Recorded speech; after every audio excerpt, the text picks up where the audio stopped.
So guys, आज के lecture के अंदर हम लोग इनकम टैक्स वाला पार्ट ही देखने वाले हैं कि इनकम टैक्स के कैसे क्वेश्चंस आए हैं। जीएसटी एंड कस्टम के रेस्पेक्ट में मैं एक सेपरेट वीडियो बनाऊंगा।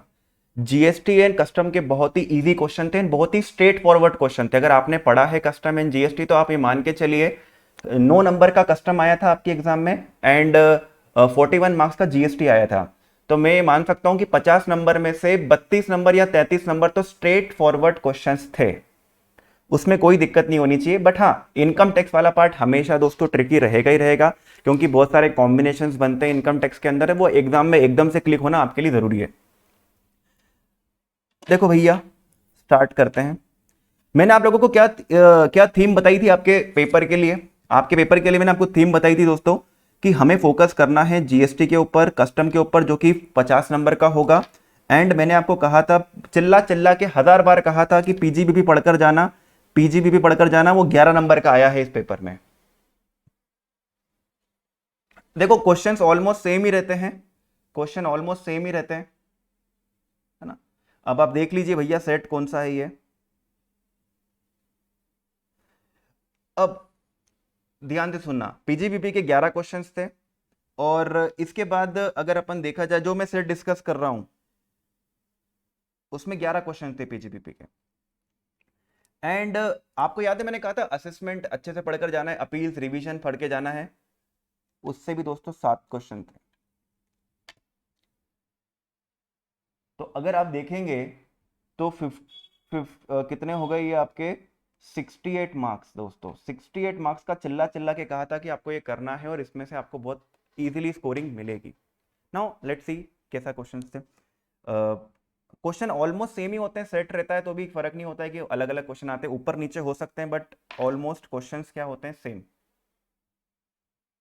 क्या बोलते हो कि अलग अलग क्वेश्चन थे सेट के अंदर?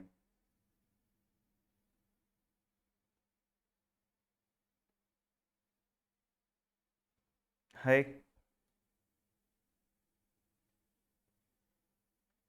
है ना, सेम ही रहते हैं। आप ये मान के चलिए, बस ऊपर नीचे रहेंगे, इतना फर्क होता है बस। ठीक है, चलिए। देखो दोस्तों, पहला क्वेश्चन ही इंस्टीट्यूट ने ये गलत दिया है ना। पहला इंस्टीट्यूट क्वेश्चन का आंसर मुझे लग रहा है कि गलत है, याद रखिएगा। अपन सॉल्व करके देख लेते हैं। Shrilata let out property on rent from 1 August 2020। उसने प्रॉपर्टी रेंट पे दी है 1 अगस्त 2020 से, which was self occupied for previously for the residential purpose. ठीक है भैया, वो सेल्फ ऑक्यूपाइड थी और उसने क्या दे दी, रेंट पे दे दी। The actual rent was 30,000। The municipal rent इतना दे रखा है, फेयर मार्केट वैल्यू दे रखी है, स्टैंडर्ड रेंट दे रखा है। ठीक है, what is her income under the house property for the assessment year 21-22। ठीक है, 21-22 के लिए हम इनकम कौन से साल की लेंगे, 2021 के लिए लेंगे भैया, 2021 के लिए लेंगे इनकम। अब मुझे बताइए इस क्वेश्चन में आपने क्या किया होगा, इस क्वेश्चन में क्या किया होगा आपने, कौन सा केस लगाया होगा। ये वाला क्वेश्चन था, अगर किसी ने ध्यान से देखा होगा तो ये क्वेश्चन होगा partly self occupied, partly self occupied for part of the year, partly self occupied for the part of the year, और partly let out for the remaining part, partly let out भी था ये। तो मैंने आपको कहा था कि हमें इसे क्या मानना है, कंप्लीट लेट आउट मानना है। याद है कुछ ऐसा क्वेश्चन, जहां पर अपन जो रीजनेबल रेंट निकालेंगे वो पूरे 12 महीने के लिए निकालेंगे, और जो एक्चुअल रेंट लेंगे वो सिर्फ जितने टाइम वो लेट आउट था उतने टाइम के लिए लेंगे, क्योंकि एक्चुअल रेंट में से सेल्फ ऑक्यूपेंसी का माइनस करते हैं। ये मैंने आपको क्लास में सिखाया था। तो यहां पर रीजनेबल रेंट तो पूरे 12 महीने का ही लेना है। यहां पर एक्चुअल रेंट जो लेना है दोस्तों, वो लेना है आपको 10 मंथ्स का। आप कंपेयर कर लो, तो फेयर मार्केट वैल्यू और municipal value whichever is higher, तो इस केस के अंदर आपका आएगा बेटा 40,000। 40,000 और 32,000 विच एवर इज लोअर, तो 32,000। एंड 32,000 पूरे 12 महीने के लिए कैलकुलेट करना है। बताओ कितना आएगा भैया, कैलकुलेट कर लो फटाफट से। 32,000 इंटू 12, 32,000 इंटू 12,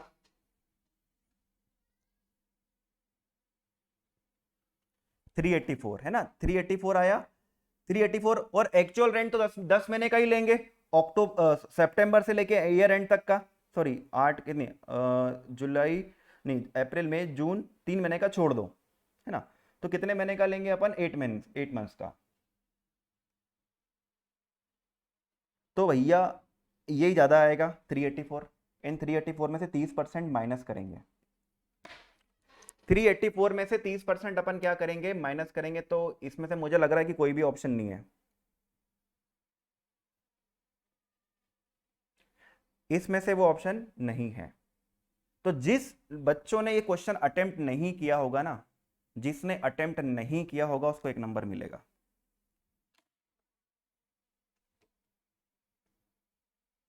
कितने लोगों ने अटेम्प्ट नहीं किया था वाला क्वेश्चन, छोड़ दिया था?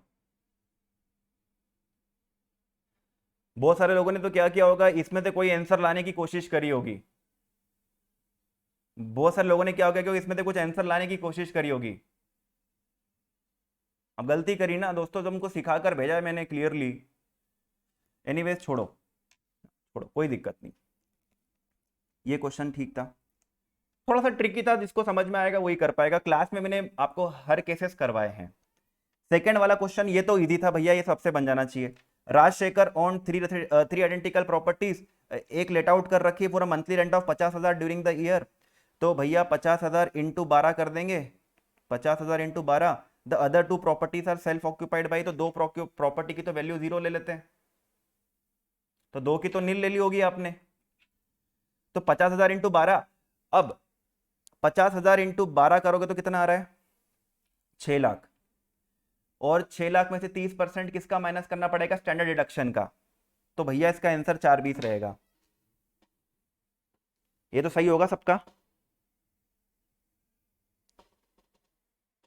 420 आंसर है इसका। चलो भैया 1 नंबर हो गए।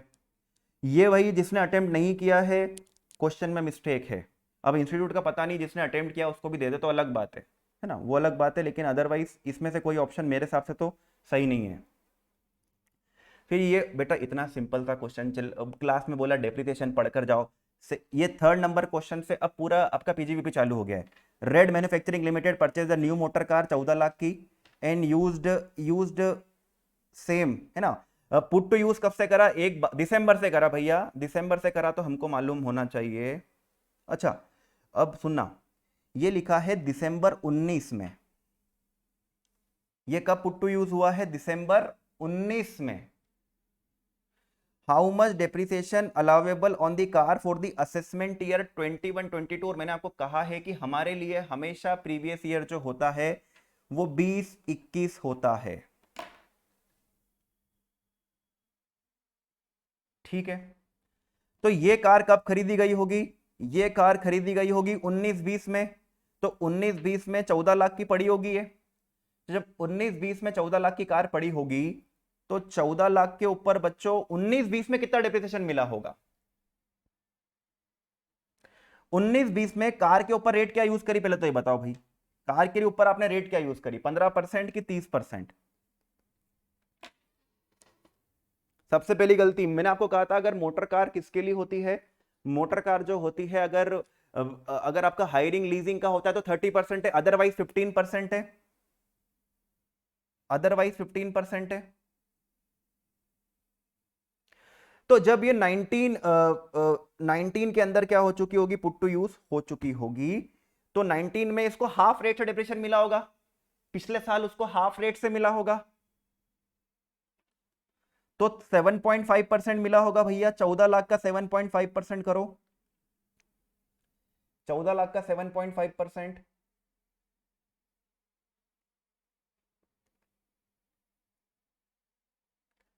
चौदह लाख का अगर आप 7.5% करेंगे तो क्या आंसर आएगा, मैं कर लूं कैलकुलेटर, कैलकुलेटर लेके नहीं आए क्या दोस्तों, मैं ऐसा डिस्कस नहीं करने आया हूं आपसे। 14 लाख का 7.5 डिवाइडेड बाय 100, तो 1,05,000 है ना भैया। तो सुनो, इसमें से मैं 14 लाख माइनस कर देता हूं, तो ये हो गया मेरा 12,95, 12,95, 1295, 1295। ये कब का बैलेंस आ गया भाई, ये कब का बैलेंस आ गया, 1 अप्रैल 20 का बैलेंस आ गया, नहीं आ गया, 1 अप्रैल 20 का ये बैलेंस आ गया है। इसके ऊपर पूरे 15% से मिलेगा इस बार।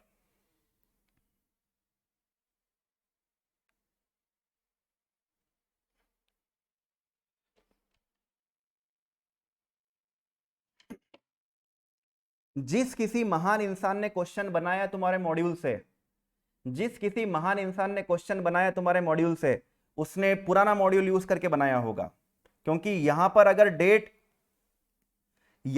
डेट 19 लिखी हुई है तो इसमें से कोई आंसर सही नहीं आएगा। अगर डेट यहां पर 19 लिखी हुई है तो इसमें से कोई आंसर सही नहीं आएगा, आप देख लीजिए।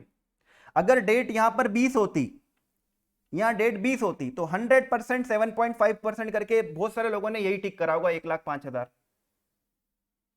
बहुत सारे लोगों ने यही टिक करा होगा, 1,05,000 टिक करा होगा। और आंसर आ रहा है 1,94250, है ही नहीं। ये तुम्हारी इंस्टीट्यूट है, this is your institute, this is your institute. कितना बड़ा ब्लंडर है, कितना बड़ा ब्लंडर। जो पेपर सेट कर रहा है, जो क्वेश्चन बना रहा, भैया देख तो सही क्या कर रहा है तू। यहां डेट तो चेंज कर, पुराने मॉड्यूल से उठाकर बना दिया। यहाँ डेट तो 20 लिखता, अगर देखो जो आंसर लाना है वो चाहिए होता तो इसका आंसर 7.5% मैं मान रहा हूँ 1,05,000 आ जाता, काम खत्म हो जाता अपना। अब बताओ, शुरुआत के 3 क्वेश्चन पढ़ा, उसमें तो दो तो मिस्टेक निकल गई। क्लियर। और ये आपको मैंने केस करवाया है क्लास में, अगर आप देखोगे तो मैंने आपको कहा है कि वो 3 साल पहले का भी दे देंगे। आप याद करो, मैंने क्लास में कहा था वो 3 साल पहले का भी दे देंगे, तो आपको पहले इस साल के ओपनिंग पर आना पड़ेगा और उसके बाद डेप्रिसिएशन कैलकुलेट करना पड़ेगा। नहीं देने चाहिए मार्क्स तो। अब देखो भाई, ऐसे ब्लंडर करेंगे तो मैं क्या कर सकता हूं, क्वेश्चन ही मिस्टेक है। क्वेश्चन देखो, क्वेश्चन में गलत नहीं है, क्वेश्चन सही है, लेकिन ऑप्शन तो दो ना, फिर वो वाला ऑप्शन ही नहीं दिया आपने। ठीक है,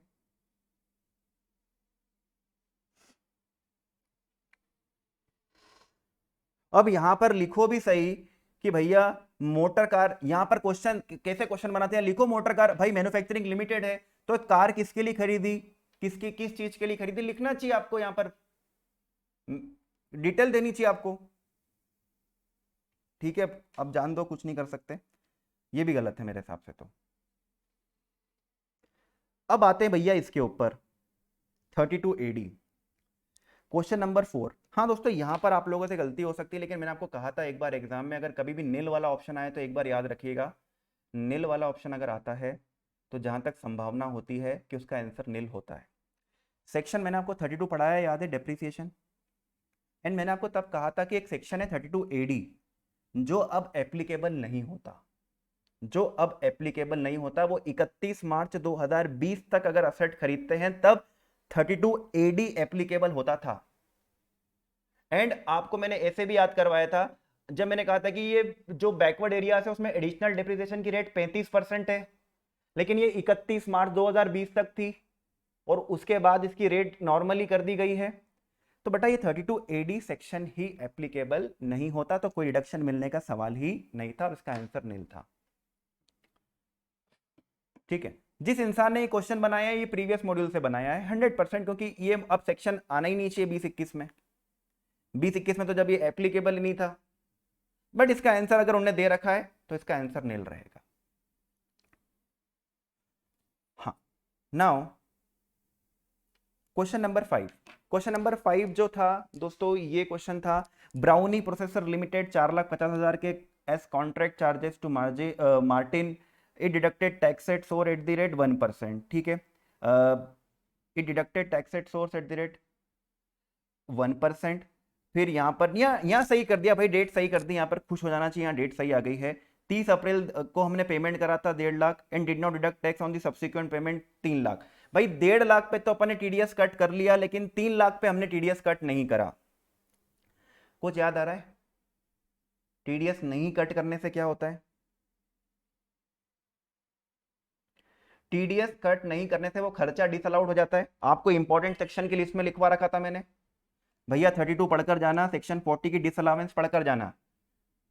भैया 150 तो अलाउड रहेगा, लेकिन क्या ये 3 लाख अलाउड रहेगा क्या? 3 लाख अलाउड रहेगा क्या? नहीं रहेगा, नहीं रहेगा। 3 लाख पूरा डिसअलाउ हो जाएगा कि सिर्फ 30% ही होगा? 3 लाख पूरा डिसअलाउ होगा कि 30% ही होगा?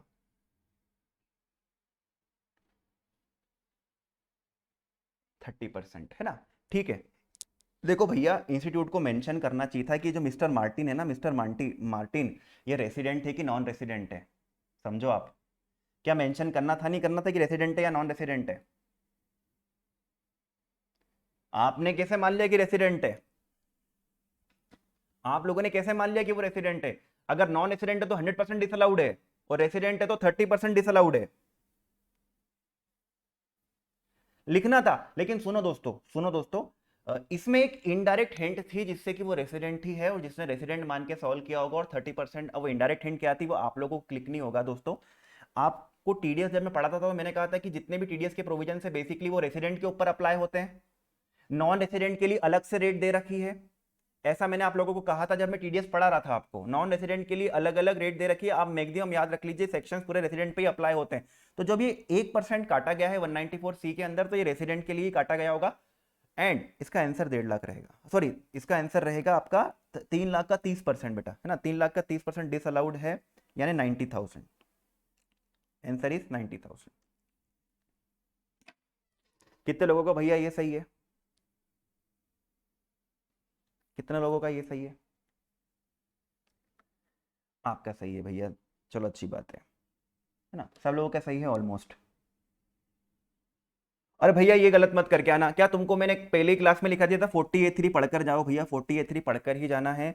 विच of the following expenditure is liable for disallowance on the contravention of 40A3? भैया सेंट्रल गवर्नमेंट स्टेट गवर्नमेंट को कितना भी कैश में तो चलता है, कोई दिक्कत नहीं होती, ठीक है। ये विलेजर विलेज की बात है तो समझ जाना, 40,000 की बात है। हाँ ये डी वाला, डी वाला आंसर। पेमेंट कैश में किया,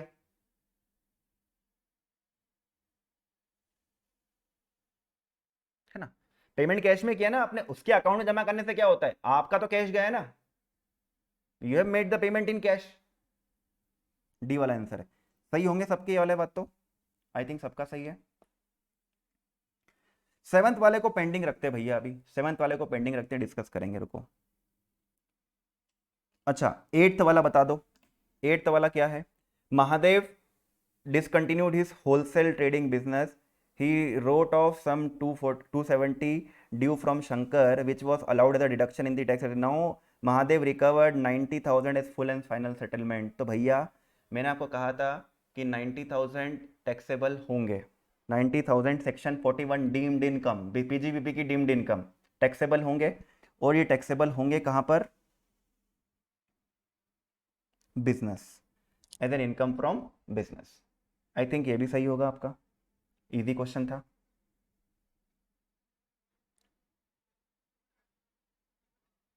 किसने अदर सोर्सेस तो नहीं कर दिया भैया? किसने अदर सोर्सेस तो नहीं कर दिया?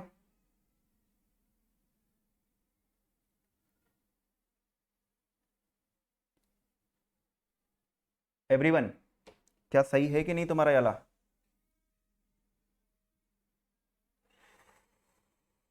आपको मैंने 41 नहीं पढ़ाया था क्या? बोल दो भैया, मैंने आपको 41 नहीं पढ़ाया था क्या?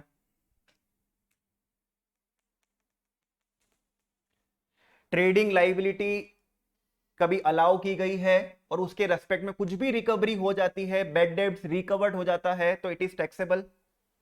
चलो देखो भैया ध्यान से करा करो, एग्जाम में जरा जरा सी चीज में दिक्कत हो जाती है। पॉइंट नंबर, बहुत ही इजी क्वेश्चन है, बहुत ही इजी क्वेश्चन है। ये है आपको प्रिजेंटिव टैक्सेशन इंपॉर्टेंट में लिखवाया था मैंने, आप देखो ना पीजीबीपी के लाइन से क्वेश्चन आ रहे हैं। एंड ये 44 एडीए लगेगा, 50% इसका रहेगा, 36 40 का 50%, 18 20, ये तो सबका सही होगा।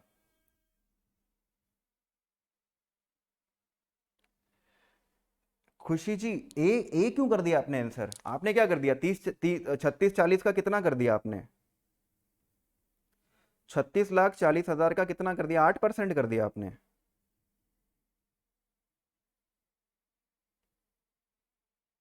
यार खुशी यार, मैं मारूंगा पकड़ के, देखो यार।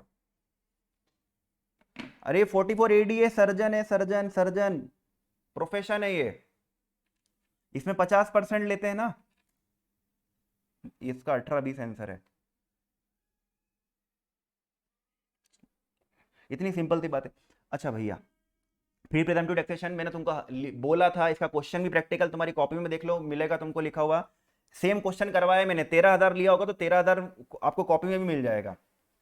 यहाँ पर 4 हेवी व्हीकल है, तो 1000 पर टन भैया, 1000 पर टन पर मंथ है ना, तो 1000 पर टन है ना, तो 1000 इंटू 13 इंटू 4, क्योंकि 4 थे, और इंटू 12 है ना, और 7,000 प्लस 7,500 इंटू 1 है ना। तो उसको ये हो रहा है दोस्तों कि एक लाइट व्हीकल है और उसके पास 4 हेवी व्हीकल है, तो हेवी व्हीकल के लिए क्या लेते हैं, 1000 पर टन पर मंथ पर व्हीकल, तो 1000 इंटू 13 इंटू 12 इंटू 4 और 7,500 इंटू 1, ये आंसर रहेगा भैया। क्या है जरा बता दो, इसका आंसर क्या है, इसका आंसर क्या है?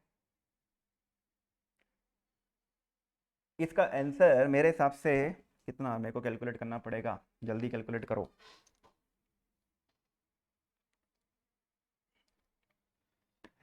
इसका आंसर मेरे हिसाब से आएगा,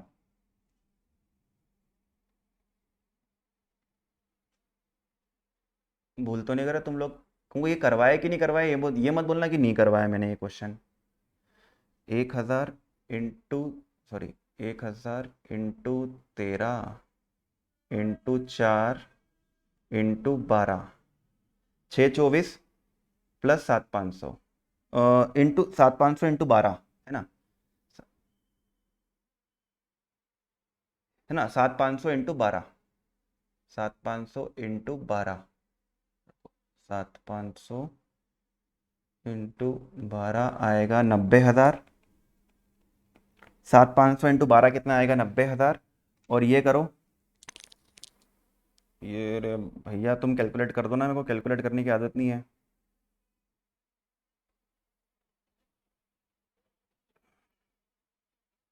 624 प्लस 90, भैया ऑप्शन है बी, 714 आंसर है इसका। कितना लोगों का सही है ये? और नहीं पढ़ के करोगे तो नालायक का तुम्हारी गलती है। चिल्ला चिल्ला के क्लास पे बोला था प्रेजेंटिव टैक्सेशन इंपॉर्टेंट है, पीजीबीपी इंपॉर्टेंट है। सही है ना पलक, बहुत अच्छी बात है। अथर्व क्या करके आया तू?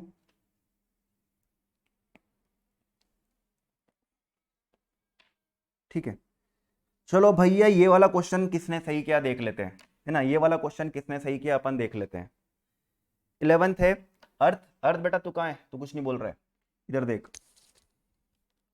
यहां पर लगेगा 44 एडी। 44 एडी में क्या करते हैं, 44 एडी में क्या करते हैं अपन, 8% लेते हैं, या फिर वो बैंक रिसीप्ट होगा तो 6% लेते हैं। और चिल्ला चिल्ला के बोला था क्लास में कि उसमें से कोई खर्चा माइनस नहीं होगा, इवन पार्टनर की सैलरी, इंटरेस्ट विंटरेस्ट कुछ माइनस नहीं होगा, हाँ या ना। तो ये शुरुआत की बातें तो बकवास है, शुरुआत की बातें तो बकवास हो गई। और फिर अब देखो, firm has done a sale of rupees 60 lakhs, amount realised by cash was rupees, total sale 60 lakhs है, तो 60 में से दो हिस्से कर दो, 50 और 10 रुपए, 10 के, 50 के ऊपर 8% कर दो, 10 के ऊपर 6% कर दो, क्या आंसर आएगा इसका, 50 का 8% और 10 का 6%।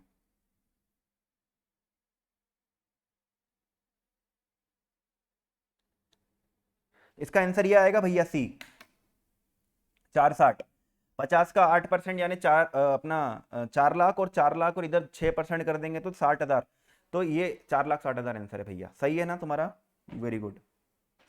अब देखो इतना इजी क्वेश्चन आए हैं एग्जाम में, अब ये नहीं बोल सकते कि अपनी फिर क्या क्या करना है।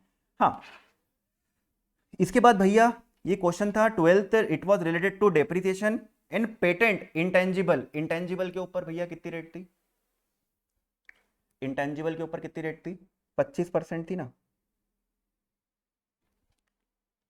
सर हमको तो याद ही नहीं रहता ये सब चीजें, तो भैया याद रखा करो, बी आंसर है इसका। 12 क्वेश्चन है, तो 12 में से मुझे तो अभी तक एज सच डिफिकल्ट, देखो इजी तो ये बहुत ही इजी था, डॉक्टर वाला है ना, डॉक्टर वाला बहुत इजी था, ये 12वें नंबर का बहुत ही इजी था।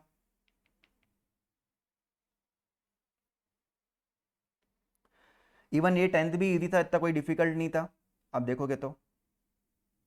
ये 8th भी इजी था, वो पता नहीं अथर्व ने क्यों ने गलत कर दिया, 6th भी इजी था। ओके, नाउ नेक्स्ट वाज, हाँ नेक्स्ट भी मुझे इंस्टीट्यूट की कुछ गलती दिख रही है इस क्वेश्चन के अंदर। मंजुला सोल्ड वेकेंट लैंड, बेची है कितने में, 4 ये अब देखो पीजी, ये कैपिटल गेन्स इस बार एक्सेप्शन था दोस्तों, कैपिटल गेन्स हमेशा 4 नंबर का आता है, इस बार ज्यादा नंबर का पूछ लिया, अदर सोर्सेज से कम क्वेश्चन कर दिया और कैपिटल गेन से ज्यादा कर दिया, इस बार पता नहीं क्या हो गया उनको। Manjula sold a vacant land for 45,15,000, भैया 5/2 को बेच दी उसने। The said land was acquired by her on 7/1/2019, 7/1/2019, तो 7/1 यानी 7 जनवरी 2019 को खरीदी थी और 5/2/21 को बेच दी। अच्छा बताओ ये लैंड जो है वो शॉर्ट टर्म है या लॉन्ग टर्म है, तो ये लॉन्ग टर्म है।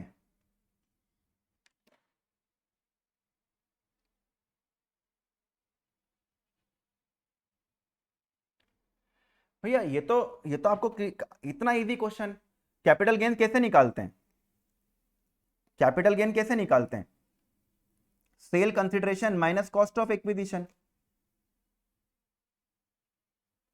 तो सेल कंसिडरेशन 45,15,000 थी, माइनस कॉस्ट 28 लाख है, लेकिन ये लॉन्ग टर्म है तो क्या करेंगे, इसको इंडेक्स कर देंगे, लॉन्ग टर्म है तो इसको इंडेक्स कर देंगे, ये इंडेक्स नीचे दे रखा था आपको, करवाया ऐसे क्वेश्चन, कितना सिंपल क्वेश्चन है ये, करना चाहिए था आपको ये क्वेश्चन, वेरी इजी।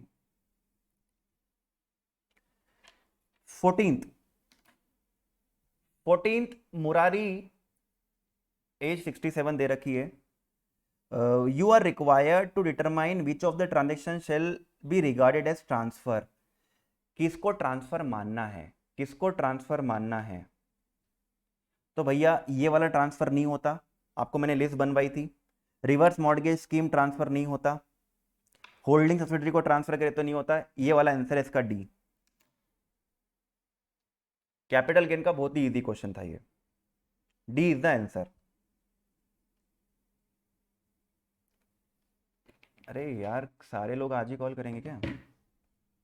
फिर 15th है ना, भैया खुश हो जाओ करेक्ट आया तुम्हारा answer.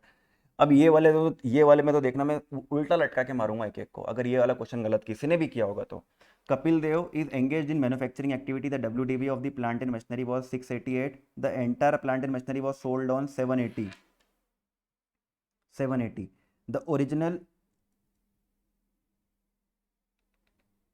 The original cost of plant and machinery amounted to 14,65,000, original amounted to 14,65,000। अब बताओ इसमें आपने सेक्शन कौन सा लगाया, भैया तुम कैलकुलेट करके आंसर देते नहीं हो ना मुझको, मेरे पास इतना टाइम नहीं है कि मैं कैलकुलेट कर लूं भैया, अभी जल्दी जल्दी करवाना है। बता दूंगा उसका आंसर क्या है कैलकुलेट करके। 15 का क्या करा होगा आपने, पहले तो सेक्शन कौन सा लगाया, सेक्शन कौन सा लगाया, आपको मैंने 50A पढ़ाया था, 50A याद कर लीजिए, जहां पर और क्लास में कहा था डेप्रिसिएशन निकालने में सेल का केस नहीं करवा रहा हूं, सेल का केस अलग से पढ़ाऊंगा, और ये सेल का केस था, डेप्रिशिएबल असेट्स के ऊपर सेल का केस। तो ये 688 था बैलेंस, और कितने में बेच दिया, 780 में बेच दिया। तो ये हम क्या कर दो, माइनस कर दो, तो आंसर नेगेटिव में आया, आंसर नेगेटिव में आया, तो नेगेटिव में आएगा तो यहां पर गेन होता है, ये 92,000 का गेन रहेगा। इंडेक्स फिंडेक्स कुछ नहीं करते इसके अंदर, 50A में क्या इंडेक्स करते हैं, ये फिर इंफॉर्मेशन कुछ नहीं यूज करना है, और आपको क्लास में 1000 बार बोला है कि किसी का कुछ नहीं करना भी कुछ करना ही होता है, क्वेश्चन में इंफॉर्मेशन को छोड़ना भी जरूरी होता है। कितने लोगों का सही है भैया ये 92,000 वाला, राइट है ना, वेरी गुड, अलग वेरी गुड, अथर गुड। बाकी लोग अर्थ का क्या हुआ, Avani, we have done a lot of questions like this, you cannot say we have not done, ठीक है। हाँ 16 क्वेश्चन, आपको याद होगा जब मैंने कैपिटल गेन पढ़ाया था तो मैंने आपको कहा था कि कैपिटल गेन के अंदर सबसे इंपॉर्टेंट सेक्शन है सेक्शन 54 और 112A पढ़कर जाइएगा, 112A पढ़कर जाइएगा। पढ़कर जाना ही जाना है, ये मैंने आपको वहां पर भी लिखवाया होगा। तो आप देखो तो इसका आंसर 54 के अंदर ये भी नहीं, ये तो होती ही कंडीशन है ना। क्या लिखा हुआ है, in case the investment is eligible startup which of the condition is not applicable for the purpose of 54 कौन सी कंडीशन एप्लीकेबल नहीं है, तो लॉन्ग टर्म होना चाहिए। ठीक है भैया, लॉन्ग टर्म है, 6 महीने के अंदर, investment to be made within 6 month, है ना, विद इन 6 मंथ करना होता है। 50, तो भैया डी आंसर है इसका, 16 का डी आंसर है। पढ़ो भी मत, क्योंकि मालूम है अपन को तीनों वो होती है, तो फिर चौथी कंडीशन नहीं होगी। कितने लोगों का सही है ये? चलो यशस्वी, गुड, आपका सही है। अथर्व सही है। पलक क्या करा आपने इसका?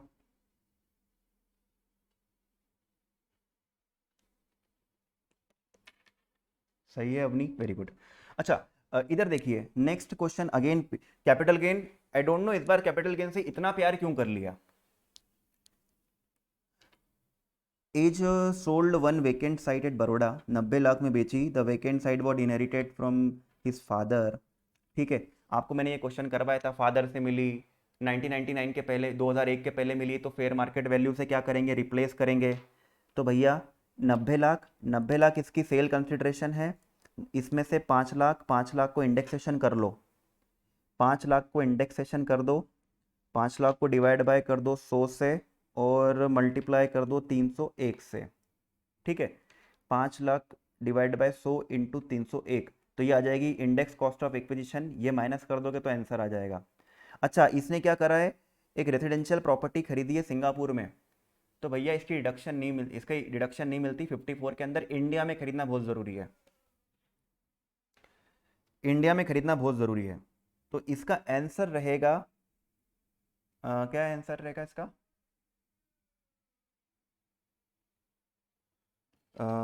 90, रुको ना, कोई ए बोल रहा है कैलकुलेट करके, तो फिर मैं ए वाला समझ रहा हूँ।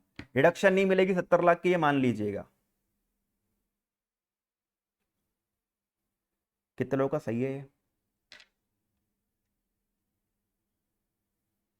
कितने लोगों ने सही किया?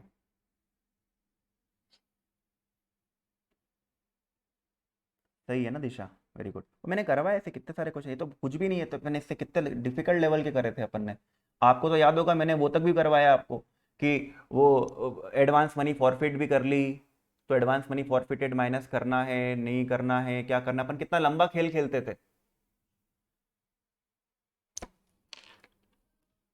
फिर इसके बाद ये वाला 112 ए का क्वेश्चन है दोस्तों, 112 ए का, 112 ए के अंदर। अच्छा, सेट दूसरा था, तो क्वेश्चन तो क्वेश्चन ऊपर नीचे होंगे कि क्वेश्चन ही अलग है?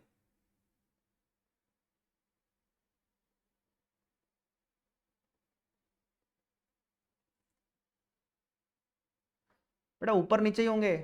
अच्छा, कुछ क्वेश्चन अलग भी होंगे, अब यार अब अलग है कुछ क्वेश्चन, तो मैं, मेरे पास तो ये वाला सेट है यार।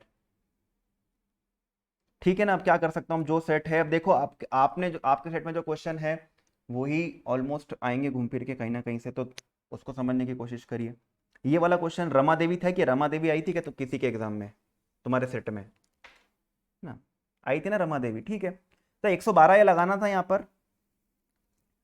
आपको वो याद होगा, वो 31 जनवरी वाली बात से रिप्लेस करना होता है अपन को। इसमें इंडेक्सेशन नहीं करते हैं, है ना, है ना, इसमें इंडेक्सेशन नहीं करते हैं, इसमें इंडेक्सेशन नहीं करते हैं। 112 ए के अंदर क्या आंसर आ रहा होगा इसका? एस टी टी पेड है, इसका आंसर है 8,40,000 में बेच दिए हैं। फेयर मार्केट वैल्यू दे 2013 में खरीदा था, तो अपन इसको रिप्लेस कर देंगे 550 से,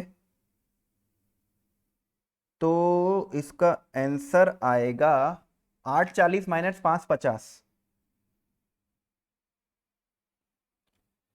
840 माइनस 550,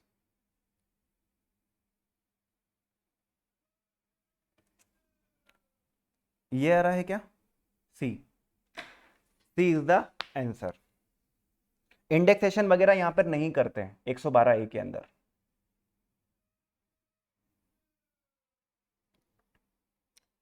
19th क्वेश्चन, है ना। 19th क्वेश्चन, यहाँ पर आप में से मैक्सिमम लोगों ने गलती करी होगी, मुझे ऐसा लगता है। अच्छा, कुछ आंसर आप भूल गए, कोई दिक्कत नहीं।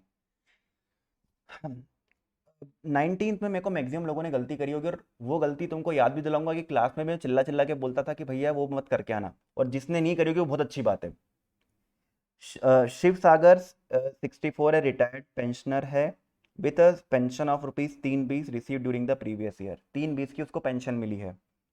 His lottery winnings was 6 lakh. Compute his income tax liability. उसकी इनकम टैक्स लाइबिलिटी हमें क्या करनी है, कंप्यूट करनी है। आई थिंक हमारी क्लास के एंड में ही हम लोगों ने ये चीज़ डिस्कस करी थी कि जब भी स्पेशल रेट ऑफ इनकम आ जाती है तो किस तरीके से टैक्स कैलकुलेट करते हैं।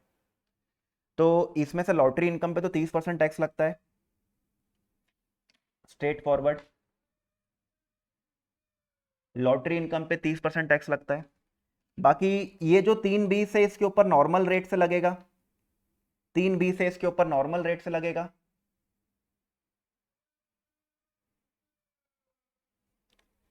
लेकिन दोस्तों यार, एक गलती आप लोगों ने कर दी होगी यहाँ पर। ये पेंशन की इनकम है ना, तो ये सैलरी हेड में जाती है, और यहाँ पर कंप्यूटेड नहीं लिखा हुआ है, तो मतलब 50,000 की डिडक्शन तो मिलनी ही मिलनी है।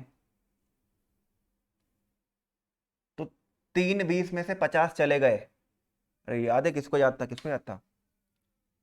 लगाएंगे। अरे वाह, अपनी अपनी मजा ला दिया। अगर ये याद था तो मजा आ गया। फिर तो मैंने तुमको क्लास में बोलता भी था ना कि तुमको ये यही गलती करोगे, ये भूल जाओगे तुम।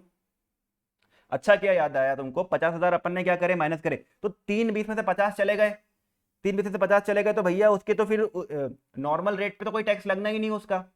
तो नॉर्मल रेट पे टैक्स लगना चाहिए, तो 1,80,000 रुपए इसका बेसिक टैक्स बन गया, और 4% शगुन का सेस तो जोड़ना ही जोड़ना है।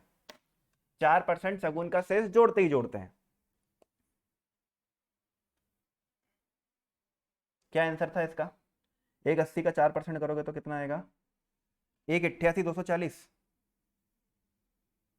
क्या आंसर है? 1,88,240।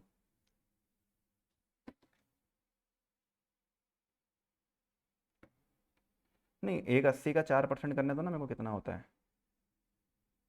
1,80 का 4/100। भैया इसका आंसर बी है ना, 1,87,200। बी है आएगा, है ना, बी आएगा आंसर इसका। देखा, एग्जाम में अगर दिमाग नहीं रहे तो क्या गलती हो सकती है।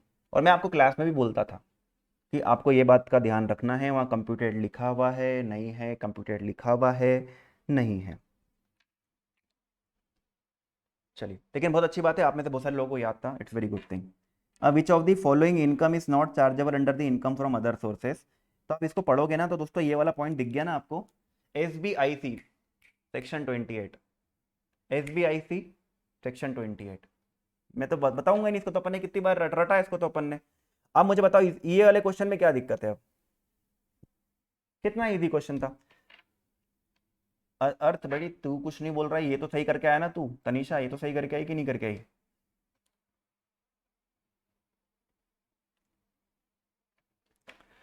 भैया ये वाला क्वेश्चन थोड़ा सा ट्रिकी था, it was a bit tricky. Again again ये ट्रिकी था, ये मान सकता हूँ ये डिफिकल्ट था। Gifted a property fetching monthly income, है ना, 1 लाख टू सन्स वाइफ, है ना, 1 लाख की प्रॉपर्टी दे दी, और गिफ्ट डीड वगैरह दे दी है। She paid municipal tax. Son's wife है तो विदाउट कंसिडरेशन है, तो इसके हाथ में क्लब होगी होगी, है ना, क्लब तो होना ही है। लेकिन ये पूछ रहे कितनी क्लब होगी, तो ऑब्वियस सी बात है, जैसा हाउस प्रॉपर्टी में जो इनकम निकल कर आती वही इनकम क्लब करते हैं अपन। तो आप में से क्या करा होगा मैं बताऊं? 1 लाख, 1 लाख में से आपने कितना माइनस, 1 लाख इंटू 12 किया होगा पहले तो। Rental income, monthly rental income है, तो 1 लाख इंटू 12 किया होगा तो 12 लाख आया होगा। और कुछ भी डिटेल नहीं थी, तो 12 लाख में से म्यूनसिपल टैक्स माइनस कर दिए।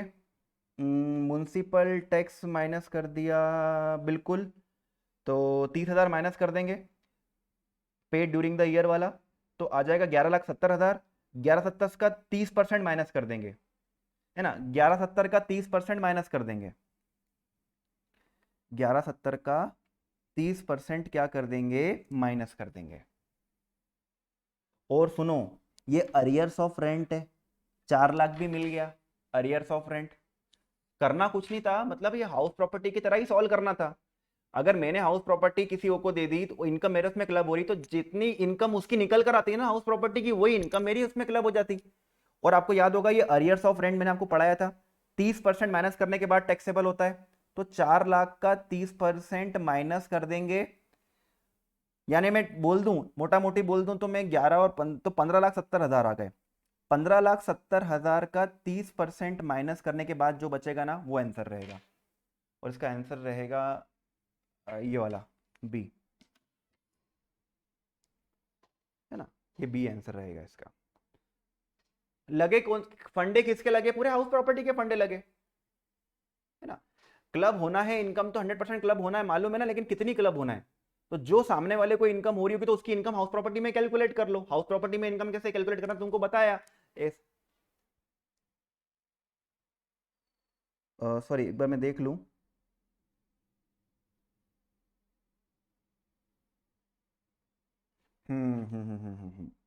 मैंने एक ढंग से नहीं पढ़ा, सॉरी सॉरी सॉरी। यहां पर रेंटल इनकम है ना, rental income to his son's wife, तो ये है बेटा यहाँ पर ऑनरशिप, बिल्कुल ऑनरशिप कब से मिली है? अप्रैल में, इंटू 10 ही करेंगे अपन, है ना, रेंटल इनकम के लिए अपन 10 ही करेंगे, रेंटल इनकम के लिए अपनी 10 ही करेंगे, सही बोल रहे हो आप।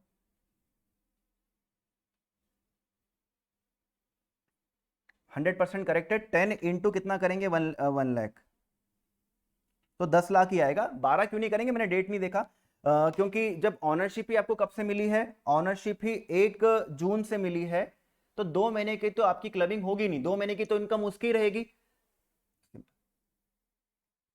ना। अब इन दैट केस अपन अब कर लेते हैं, तो 10 लाख है। 10 लाख के बाद, 10 लाख के बाद अगर अपन करते हैं तो दोस्तों 10 लाख में से कितना माइनस हो गया? 30,000 माइनस हो गया, तो 10 में से 30 माइनस होगा तो कितना बचेगा? 9,70,000। 970, 970 का अपन माइनस कर दो यार। क्वेश्चन कैसा बनाया इनने? She paid municipal tax of ₹30,000 on 10/12, अच्छा 10/12 को पे किया ना, मेरे को 10/2 वो दिख रहा है, गलत दिखा मेरे को, सही बात है, कोई दिक्कत नहीं। तो 970, 970 का 30% माइनस कर, तो बेटा कितना आ रहा है? 970 का 30% माइनस करेंगे तो 6.79 लैक्स आ रहा है। 6.79 लैक्स प्लस, प्लस वो जो 4 लाख है ना, 4 लाख, वो अरियर्स, वो भी तो टैक्सेबल होंगे।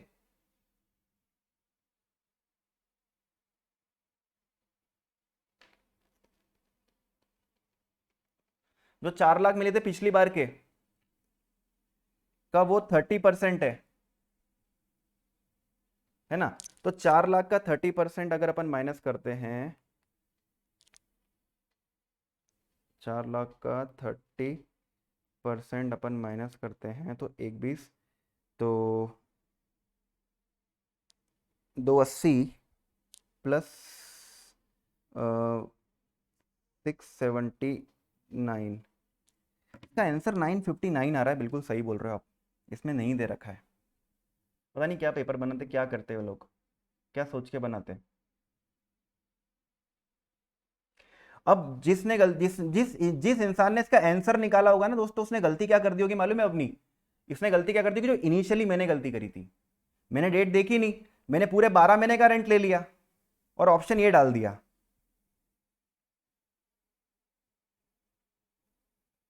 समझ रहे हो। और यहां पे रेंट बिल्कुल नहीं आएगा, क्योंकि 2 महीने तो कुमार के पास ही रहेगी वो प्रॉपर्टी, तो 2 महीने का रेंट तो उसी के पास टैक्सेबल होगा।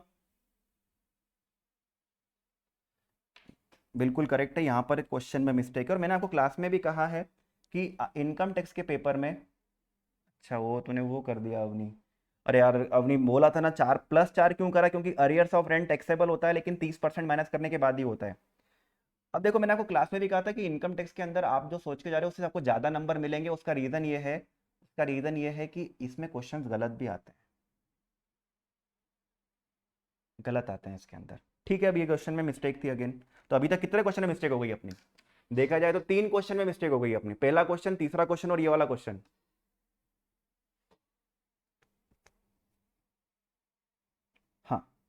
ये है माइनर का बेटा, माइनर की क्लबिंग की बात होती है। तो माइनर की इनकम, माइनर की खुद की इनकम जो मेहनत से कमाते वो क्लब नहीं होती है, ठीक है, वो क्लब नहीं होती। इसमें मेरे को लग रहा है आप लोगों ने गलती करी होगी। डांसिंग की इनकम तो क्लब नहीं करी, डांसिंग की इनकम तो कर।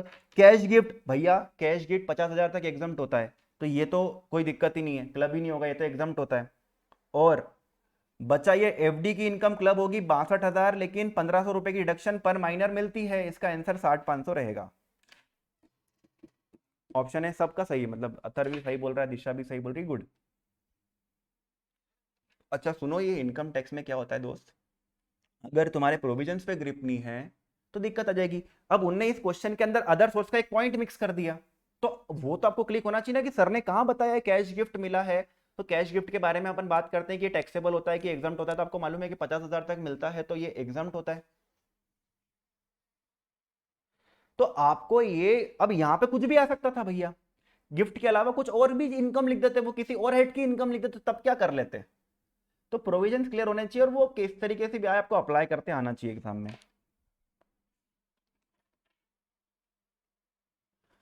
अच्छा, ये set off and carry forward का क्वेश्चन है भैया, 23rd है ना, set off and carry forward का क्वेश्चन है। Padmaja has following income, income from lottery winning 7 lakh है, ठीक है, income from lottery winning, lottery winning है, loss from non speculation business 3 lakh है, डिविडेंड फ्रॉम इंडियन कंपनीज 50,000 है। तो इसका आंसर 7 लाख रुपए आएगा भैया, इसका आंसर ए है। कितने लोगों का ये सही है, क्योंकि सेट ऑफ हो जाएगी, बिजनेस का लॉस तो सेट ऑफ हो जाएगा डिविडेंड की इनकम से, और क्योंकि बिजनेस हेड की इनकम अदर सोर्सेज से सेट ऑफ हो सकती है। इसका आंसर 7 लाख। कितने लोगों का सही है भैया, ये तो इजी था।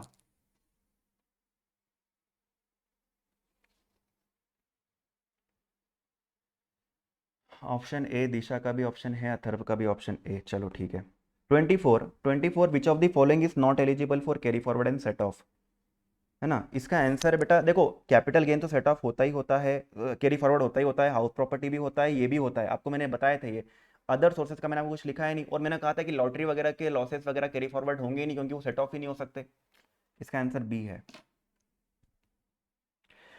दिशा, अगर आपको ये loss from owing and maintaining horse रहते 4 साल तक कैरी फॉरवर्ड हो सकता है, जाकर देख लो, मैंने लिखवाया है। 4 साल तक हो सकता है, हाउस प्रॉपर्टी 8 साल तक हो सकता है, और कैपिटल गेन 8 साल तक हो सकता है। तो what remains is the B only.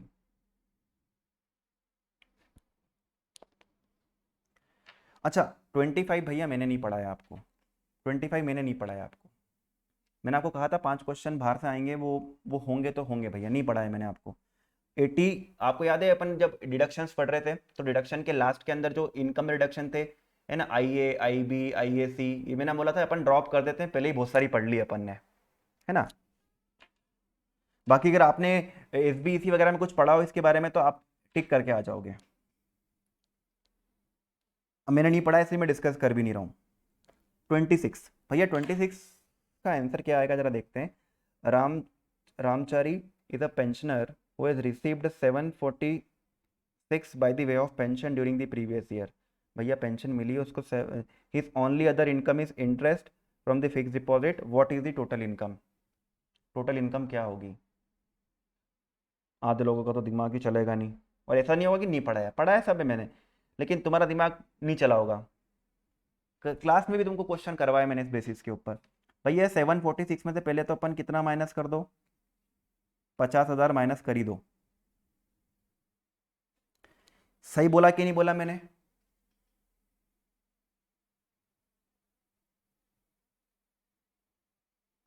Sir 50 क्यों माइनस, भैया स्टैंडर्ड डिडक्शन माइनस करोगे नहीं करोगे, सैलरी हेड है, कंप्यूटर लिखा नहीं तो स्टैंडर्ड डिडक्शन माइनस करनी ही करनी है। अथर्व करिए स्टैंडर्ड डिडक्शन माइनस। अच्छा, इंटरेस्ट इनकम पूरी टैक्सेबल होती है 65,000 की, 6,000 की टैक्सेबल होती है, यस होती है, लेकिन लेकिन डिडक्शन मिल जाती है 50,000 की टीटीबी के अंदर।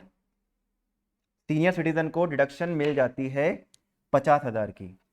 तो इसका आंसर कितना आ रहा है, तो मैं ऐसा बोल दूंगा 746 माइनस 50,000 प्लस 15,000, इसका आंसर बी रहेगा 711। चलो वेरी गुड, अच्छा बी, रिया सही करा, इधर से अथर्व का भी सही है, अच्छी बात है। देखो 12 AA नहीं पढ़ाया गया है आपको, नहीं पढ़ाया है आपको, बोला था 4-5 क्वेश्चन आप मान के चलो, इट विल बी लाइक कि वो 28 भी मैंने आपको नहीं पढ़ाया है, 25 सॉरी मैंने आपको 25, 27, 28 नहीं बताए हैं, बट बाकी इसका आंसर 10 साल होता है ना, इसका आंसर 10 साल होता है। और 29 ये मैंने नहीं पढ़ाया, ये मैंने आप लोगों को नहीं बताया, जहां तक कि मुझे याद है कि मैंने कार्बन क्रेडिट वगैरह की बात आप लोगों से डिस्कस नहीं करी थी। तो ये मैं बोलूँगा कि मेरे को पढ़ाना चाहिए था, लेकिन दोस्तों मैंने आपको कहा है कि अगर सब कुछ पढ़ने जाएंगे तो आप कुछ नहीं कर सकते, क्योंकि हम जो पढ़कर जा रहे हैं वही हमें याद नहीं रहता। That's the problem in income tax. ये जो चैप्टर था दोस्तों, ये assessment of various entities chapter है, उसके क्वेश्चन थे और उसमें से 3-4 क्वेश्चन आते हैं। That's for sure. वो बहुत बड़ा चैप्टर होता है, उसमें ट्रस्ट के बारे में पढ़ाना, पॉलिटिकल पार्टी के बारे में पढ़ाना, एचईएफ के बारे में पढ़ाना, एसोसिएशन ऑफ पर्सन के बारे में पढ़ाना। अब ये सारे इतने सारे लोगों के बारे में पढ़ा और 4 क्वेश्चन आएंगे तो फिर क्या मतलब है। ठीक है, अब आ जाते हैं दोस्तों। अब तुमने तुक्के मारे तो तुक्के मार के क्या करेगी, अब नहीं छोड़। 30 पे आओ भैया, ये तो सबने करा होगा, सबने करा होगा ये वाला, तो इसमें तो ये वाला नहीं, ये वाला नहीं, ये वाला नहीं, डी आंसर है इसका, डी आंसर है, सबने करा होगा। ये तो इजी था, यस ये इजी था। क्योंकि अगर आपको ये याद होगा कि जब सर लिखवा रहे थे लिस्ट में कि कहां कहां आपको पैन कोड करना पड़ेगा, तो मैक्सिमम जगह 50,000 के ऊपर ही था, मैक्सिमम जगह 50,000 के ऊपर था। हाँ भैया, बॉथम मैन्युफैक्चर पेड रुपीज, ये नाम कहाँ से लेकर आते हैं, हिंदी हिंदुस्तानी लोग नहीं है क्या ये लोग। Paid who is engaged in operation for call centre, भैया call centre call centre call centre 194J 2%, लेकिन वो टाइम पीरियड के अंदर अपन 75 यानी 1.5% करके निकालेंगे। याद आ गया, कितना आंसर आएगा इसका,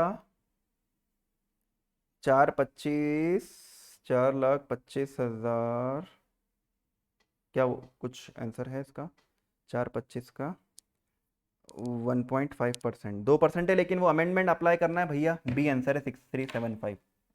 ठीक है, it was an easy question.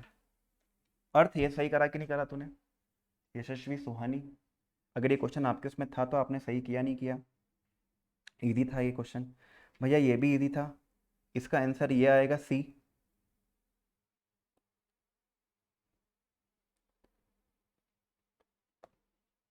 भैया बी कौन बोल रहा है,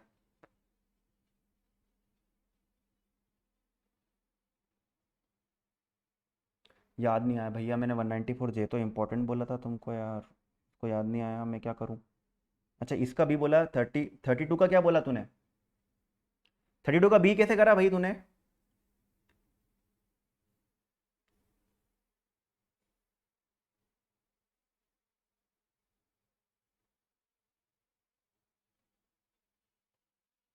12,601% TCS।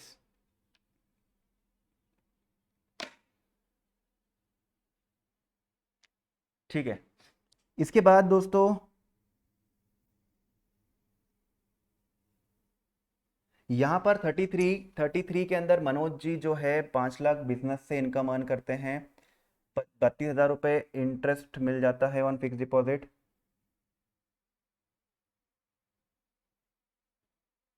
ठीक है, इंटरेस्ट ऑन फिक्स डिपॉजिट मिल जाता है कितना, 32,000 रुपये का, 32,000 रुपये का मिल गया आपको। How much would be the amount tax deductible is by this said on deposit, भैया कितना मिलेगा यहाँ पे, कितना टैक्स डिडक्ट करना है, 32,000 का क्या करेंगे, 32,000 रुपये टीडीएस कितना कट करना है। मैं तो बोलता हूँ जहां पर नील आए एक बार तो नील पे दाव खेल ही देना चाहिए,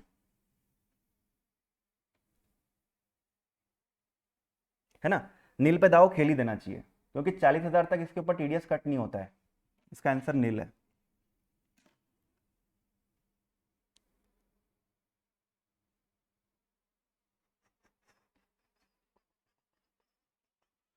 तो भैया रमेश की एज 75 है, ये क्वेश्चन क्लास में कराया हुआ है मैंने।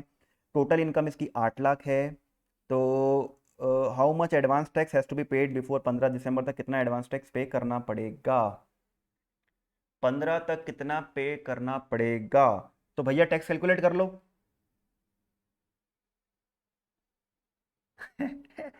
नील आता है, नील आया तो नील ही करना चाहिए, क्योंकि क्वेश्चन भी नहीं पढ़ना चाहिए इसका। नील मत कर देना, लेकिन ऐसा नहीं है हर बार।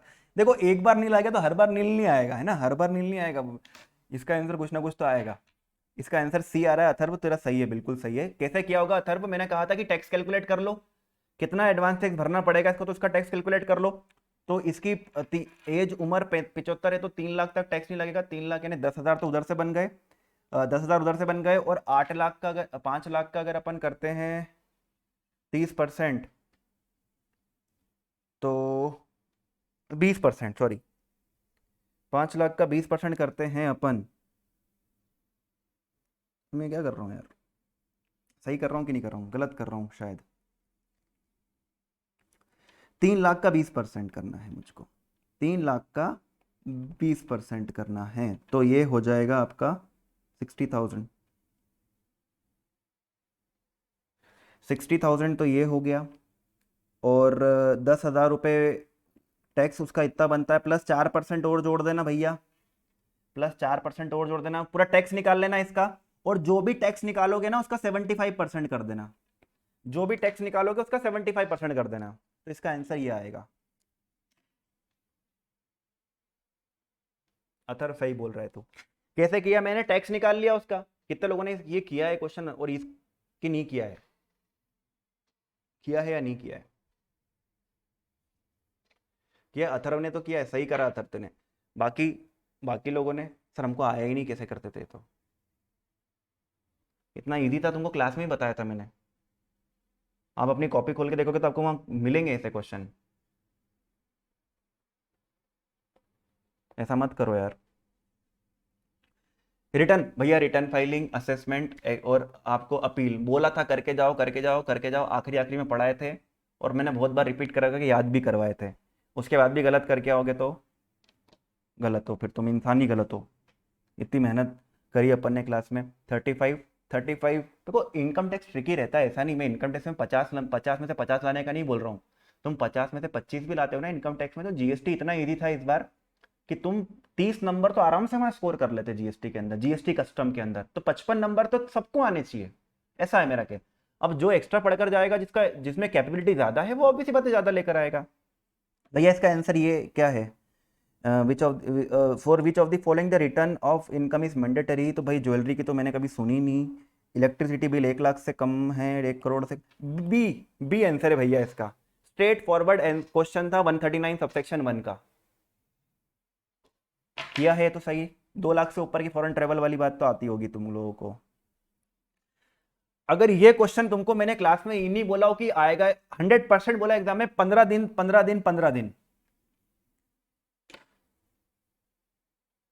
जीएसटी में 40 मार्क्स आ जाएंगे, वेरी गुड दिशा। और जीएसटी इजी था, याद है क्या? डिफेक्टिव रिटर्न 15 दिन में करना होता है, ठीक।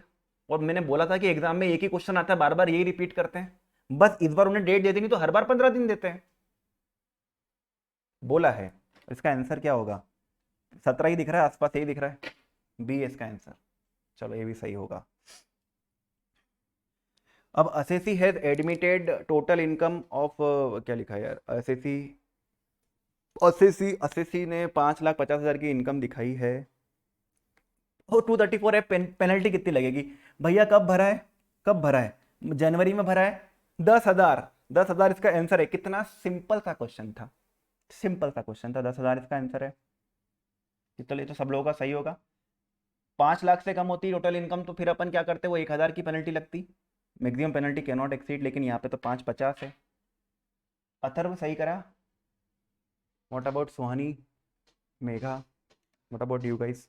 आया होगा ये क्वेश्चन तो आपने किया होगा, इजी था। ओ हो, लव लेटर 143, 143 का लव लेटर। भैया सितंबर सितंबर सितंबर, आपको बोल बोल के 6 महीने, with in the end of the, जिस साल रिटर्न भरा उस साल के एंड से 6 महीने, उस साल के एंड से 6 महीने, उस साल के एंड से 6 महीने करके मैंने आपको बोला था क्लास में ये आएगा आंसर इसका। 39, 39 to 20, ये आंसर है इसका।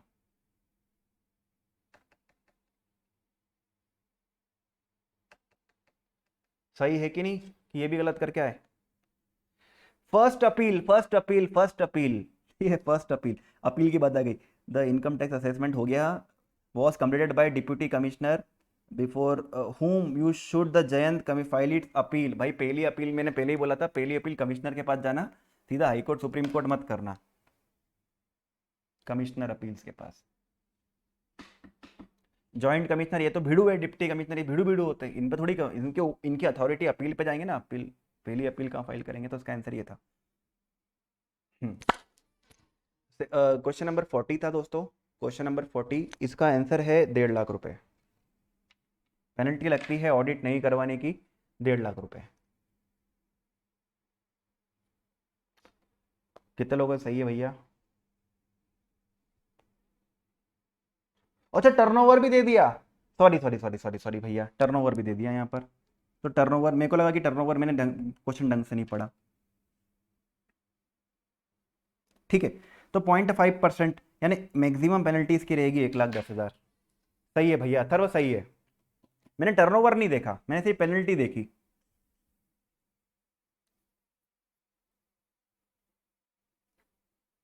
सही है, बी जिसने किया उसका सही है, क्योंकि 0.5% ऑफ द टर्नओवर या फिर 1.5 lakh, which ever is lower penalty लगती है। तो यहाँ पर टर्नओवर दे दिया था 220। ठीक है भैया, ये क्वेश्चन तो तुम नहीं भी पढ़ के जाओगे तो तू कर देना यार, इसमें क्या था, not a merit.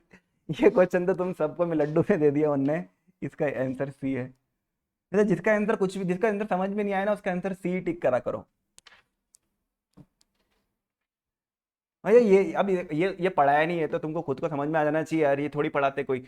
Which of the following is not a feature of association of person join together to produce income. ठीक है, only individual can be member, भैया ऐसा थोड़ी होता है, कंपनी भी तो होती है एसोसिएशन ऑफ पर्सन की, बीओआई की थोड़ी बात कर रहे हैं, बॉडी ऑफ इंडिविजुअल की थोड़ी बात कर रहे हैं, कंपनी से भी तो एसोसिएशन हो सकता है। D is answer. चलो 43 भी इजी था बच्चों, 43 भी इजी था, 43 भी इजी था, 43 भी।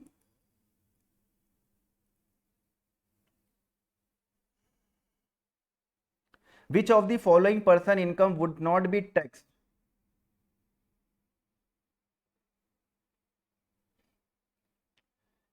Would not be taxed in the previous year itself, but would be taxed in the assessment year. भैया सुनो, डिसकंटिन्यूड बिजनेस की तो करते ही करते हैं, प्रीवियस ईयर में ही कर लेते हैं, लेकिन वो तो ऑप्शन होता है। रिया रिया इसलिए गलत करके आई होगी कि वो तो at the option of the assessing officer, हम उसको असेसमेंट ईयर में लेके जा सकते हैं, है ना, एट द ऑप्शन, लेकिन होती तो यहीं पर है ना। अच्छा ये शिपिंग वाले की तो यही होती है, प्रीवियस में ही होती है, शॉर्ट की भी यही होती है। अच्छा पर्सन लिविंग इंडिया, लेकिन जिसके भैया जो इंडिया परमानेंटली छोड़कर जा रहा है, परमानेंटली, टेम्पररी, तुमको वर्ड लिखवाया मैंने यहाँ पे, आप याद कर लो, यहाँ टेम्पररी लिखा हुआ है। क्या कल से मैं 2 दिन के लिए घूमने जाऊंगा बाहर, तो क्या मेरी इनकम प्रीवियस ईयर में टैक्स कर देंगे क्या ये लोग?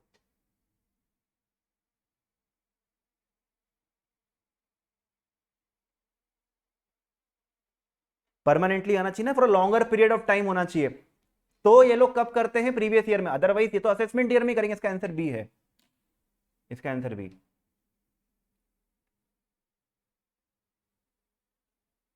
ये लोग पूछ रहे थे कि असेसमेंट ईयर में कब कौन से केस में असेसमेंट ईयर में टैक्सेबल होगी, तो जहां शॉर्ट स्टे है तो शॉर्ट स्टे तो ठीक है ना, शॉर्ट स्टे में प्रीवियस ईयर में नहीं होती, असेसमेंट में ही होती है। चलो बी ही करके आइए, बहुत अच्छी बात है, धन्यवाद आपका बहुत बहुत।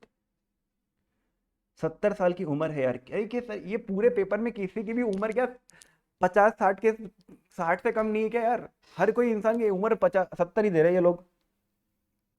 अच्छा ये 115 बीएससी के हिसाब से टैक्स लायबिलिटी निकाल लेना, ये तो इजी है, इसका आंसर तुम बता देना क्या आ रहा है ना।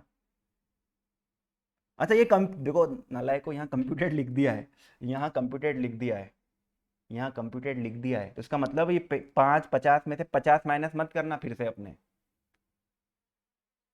सर वो अभी तो 2 क्वेश्चन में करवा के आए हो।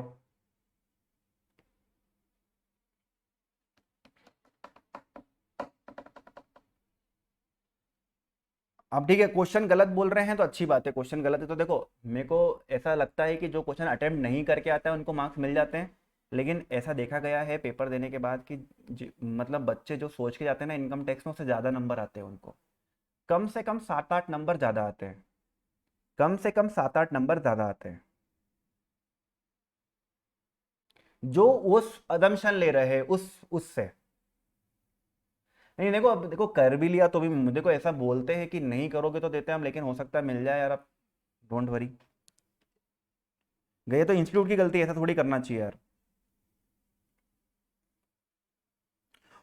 ओहो हो, ये मेरा बच्चे कितने सिंपल सा क्वेश्चन है ये पार्टनरशिप फर्म है, और coffee grown coffee how much income is firm chargeable for the assessment year, तो 8 लाख का। भैया कॉफी में कितना होता है, कॉफी में कितना होता है, 75-25। और अच्छा वो याद रहे, लेकिन भैया ये लोग ये लिखो ना यहाँ पे यार कि भैया ग्रोस्टेड है क्या कि नहीं है, तो कोई अब किसने 60 वो अजम्पशन जैसी चीजें छोड़ना नहीं चाहिए ऑब्जेक्टिव के पेपर में यार। ठीक, यहाँ पे दो है अभी तो फिलहाल, फिलहाल तो दो है, किसी को दिमाग में भी नहीं आया होगा कि रोस्टेड रोस्टेड का सोचना भी है।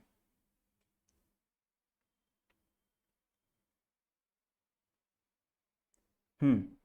और रिवर्स चार्ज मैकेनिज्म भैया, नहीं रिवर्स चार्ज मैकेनिज्म नहीं सॉरी, रिवर्स मॉर्टगेज ट्रांजैक्शन, इसका आंसर नील होता है, मेरे को तो इतना मालूम है, क्वेश्चन भी नहीं पढ़ूंगा मैं, आप लोगों को पढ़ाया है मैंने ये तो, है ना।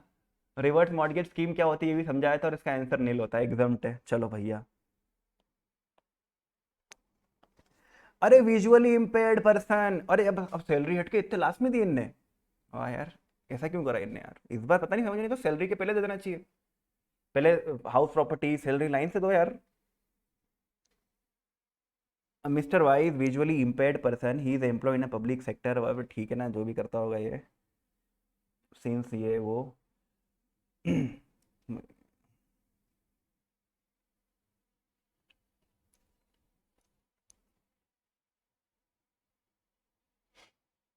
How much of the transport allowance is exempt from income tax. भैया खुशी डी क्यों बोल रही थी उसका आंसर, एग्जम्प्ट कितना होगा। और ट्रांसपोर्ट अलाउंस टैक्सेबल होता है, वो ट्रेवलिंग और वो कन्वेंस की बात नहीं कर रहा हूँ, लेकिन वो विजुअली इम्पेयर्ड है ना, विजुअली इम्पेयर्ड, उसके लिए 3200 पर मंथ की डिडक्शन मिलती है।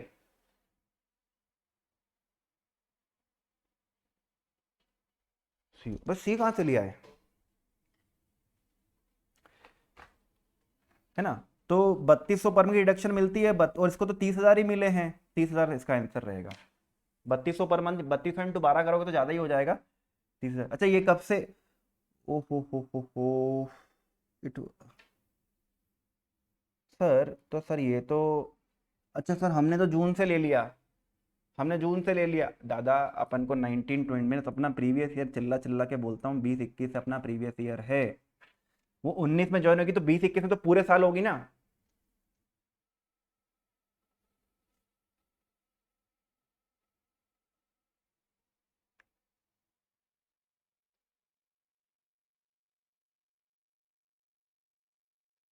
ए है इसका आंसर, 30,000। फिर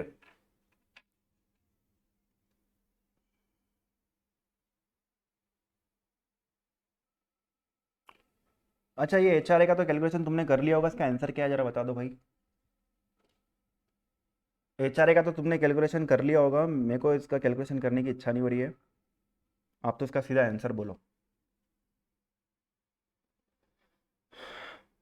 अरे वही ना, 50 कितना लिया, 50 लिया कि कितना लिया, 50 या 40 लिया, 50 लिया होगा। Rent paid minus 10% of salary, और H R actually received whichever is lower, तो आंसर क्या है भाई, कुछ लोग बी बोल रहे हैं, मैं बी बोल रहा हूँ भैया, बी लोग बी, बी की बात सही मान रहा हूँ। 49 का तो ए है, which of the following perquisite is not exempted, not exempted पूछा हुआ है, ए है भाई, टेलीफोन लैपटॉप तो तुमको बोला था होता ही होता है, और लंच भी सब्सिडाइज वाला एग्जाम्ड ही होता है, 50 रुपए तक का, 50 पर मील, ए इज द आंसर। एंड दोस्तों फिर ये सैलरी का कैलकुलेशन करके 115 बीएससी से कुछ कैलकुलेशन करना था, तो भैया इसका आंसर आप बता देना क्या था। इसका आंसर ए बोल रहा है कोई ना। टैक्स कैलकुलेशन था सिंपल सा, 115 बीएससी के अंदर। ये थी आपकी इनकम टैक्स। हमेशा हल्का सा ट्रिकी रहेगा, आप ये मान के चलिए। इनकम टैक्स के अंदर 50 में से 25 स्कोर करना एक अच्छा स्कोर माना जाता है ना, इट्स अ गुड स्कोर। ठीक है भैया, रैंकर वैंकर के लिए मैं बात नहीं कर रहा हूँ। रैंकर के लिए तो भाई उसको तो 50 में से 40 भी स्कोर करना चाहिए, मैं उनकी बात नहीं कर रहा हूँ। 50 में से 25 मानना चाहिए आपको कम से कम। शी लिखा वाले का आंसर, शी लिखा शी लिखा शी लिखा, यार इसका आंसर कितना आ रहा था शी लिखा का? नहीं करना चाहिए, अटेम्प्ट नहीं करना चाहिए, बस छोड़ दो। जिनने छोड़े होंगे उनको एक नंबर तो मिलेंगे ही मिलेंगे। अरे बैटरी चले गई, जाने में 1% हो गई यार।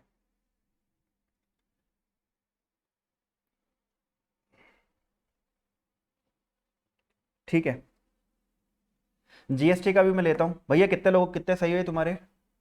चलो एक सेकंड, अभी रिकॉर्डिंग ऑफ कर दूँ, फिर बात करता हूँ तुमसे।